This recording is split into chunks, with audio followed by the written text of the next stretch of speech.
नमस्कार. माधुरीज किचनमध्ये तुमच्या सगळ्यांचे अगदी मनापासून स्वागत. मुलांच्या टिफिनसाठी रोज काय बनवावे हा नेहमी विचारच असतो. त्यांना काहीतरी नवीन आणि वेगवेगळं पाहिजे असतं. पण आपणही नेहमी विचार करतो की त्यांना एवढं वेगळं आणि पौष्टिक काय द्यावं. चला तर मग आज आपण अगदी सोप्या पद्धतीने झटपट रेसिपी पाहणार आहोत.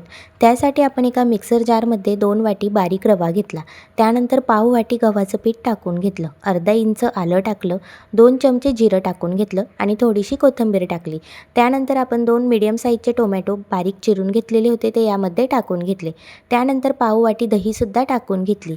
त्यानंतर यामध्ये आपण 1 लाल मिरचीसुद्धा टाकून घेतली. जास्त टाकायची असेल तर टाकू शकतात, पण मुलांसाठी बनवतोय म्हणून जरा कमी तिखटच बनवा. त्यानंतर आपण थोडंसं पाणी घालून याचं वाटण तयार केलं. अगदी छान असं स्मूथली दळून घ्यायचं.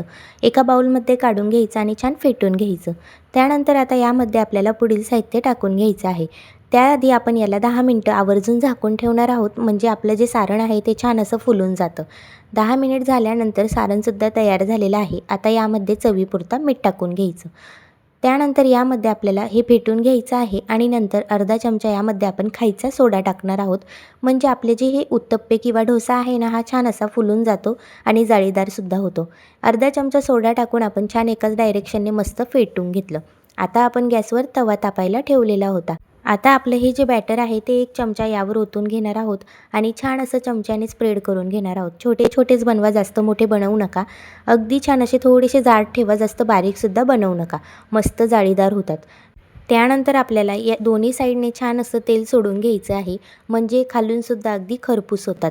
तेल सोडून झालं की 5 मिनटं झाकण ठेवा आणि एकाच साईडने भाजा. दोन्ही साईडने भाजायची अजिबात गरज पडत नाही. झाकण ठेवल्यामुळे वरच्या साईडने सुद्धा छान असे खरपूस होतात आणि मऊसूत होतात. बघू शकता अगदी छान असा हा आपला टोमॅटोचा डोसा तयार झालेला आहे. तुम्ही डोसा म्हणा, उत्तप्पा म्हणा, काहीही म्हणा, पण खायला अगदी टेस्टी लागतो आणि मुलं तर एवढ्या आवडीने खातील ना. अगदी छान अशी मस्त चटपटीत चव येते. टोमॅटोमुळं छान मस्त आंबटसुद्धा लागतात. खायला अगदी अप्रतिम लागतात. एखाद्या चटणीसोबत किंवा मग एखाद्या सॉससोबत आपण हे नक्कीच खाऊ शकतो. मुलांना टिफिनला द्या किंवा मग मधल्या वेळेत खाण्यासाठी सुद्धा झटपट बनवून द्या. मिक्सरमध्ये थोडं साहित्य टाकून फक्त वाटण करून डोसे करायचे आहेत. अगदी झटपट आणि सोपी रेसिपी आहे. तुम्ही बघू शकतात एक एक डोसा अगदी जाळीदार झालेला आहे आणि मऊसूतसुद्धा झालेला आहे. तुम्हाला मी हातामध्ये मोडूनसुद्धा दाखवते, एवढा मऊसूत झालेला होता. मुलं इतके आवडीने खातील ना, अगदी 1 वर्षाची मुलंसुद्धा सहजच खाऊ शकतील. एवढी झटपट आणि सोपी रेसिपी आहे. बघू शकता छान मस्त चटणीसोबत आपण सर्व केलेली आहे. मस्त हातात लगेच फोल्ड होतो, इतका हा मऊसूत झालेला आहे. एकदा तुम्ही ही टोमॅटोपासून बनवलेली मऊसूत रेसिपी नक्की ट्राय करा. मुलांना इतकी आवडेल ना की आठवड्यातून 2-3 वेळा नक्कीच बनवायला सांगतील. टिफिनसाठी बनवा किंवा मधल्या वेळेत खाण्यासाठी बनवा.